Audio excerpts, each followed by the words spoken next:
આ કવિતા પૂજ્ય મોરારી બાપુને અર્પણ. પણ એ પેલા કવિતામાં વપરાયેલો શબ્દ બાવો, તો બાવા શબ્દનો ભગવદ્ ગૌ મંડળ પ્રમાણે સૌથી પહેલો અર્થ થાય છે બાપ અથવા પિતા. તો હસતો બાવો, રમતો બાવો, નાચતો કૂદતો ગાતો બાવો. હસતો બાવો, રમતો બાવો, નાચતો કૂદતો ગાતો બાવો, રામના બોલ બોલાવતો બાવો અને ધર્મની ધજા ફરકાવતો બાવો. રામના બોલ બોલાવતો બાવો અને ધર્મની ધજા ફરકાવતો બાવો. કેટલાય પથ્થરો ફેંકાયા, કેટલી ઈંટો ફેંકાઈ, પણ ન કદી ડગ્યો, ન કદી ડગશે બાવો. કેટલાય પથ્થરો ફેંકાયા, કેટલી ઈંટો ફેંકાઈ, પણ ન કદી ડગ્યો, ન કદી ડગશે બાવો. ઈ પ્રવાહી પરંપરા નિભાવતો બાવો, સત્ય પ્રેમ કરુણા વહેડાવી આંખોને કાયમ ભીંજાવતો બાવો.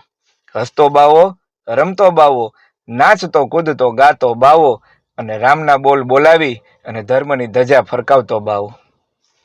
કાળી સાલ, કાળી બિંદી ઈ દેખાડતો બાવો, પણ કાળા કહેણ અને ખોટી વાતો પી જનારો બાવો. કાળી સાલ, કાળી બિંદી દેખાડતો બાવો, પણ કાળા કહેણ અને ખોટી વાતો ઈ પી જનારો બાવો. વાત મર્મની જાણતો બાવો અને ભરોસો જ ભજન ઈ શીખવતો બાવો. વાત મર્મની જાણતો બાવો, ભરોસો જ ભજન ઈ શીખવતો બાવો. હસતો બાવો, રમતો બાવો, નાચતો કૂદતો ગાતો બાવો, ધજા ધર્મની ફરકાવતો બાવો.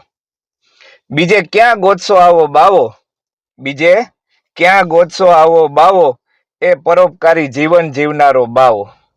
એ પ્રેમાળ બાવો, વંદનીય બાવો, હસતો બાવો, રમતો બાવો, નાચતો કૂદતો ગાતો બાવો, રામના બોલ બોલાવતો બાવો અને ધજા ધર્મની ફરકાવતો બાવો. પ્રણામ. જય સિયારામ.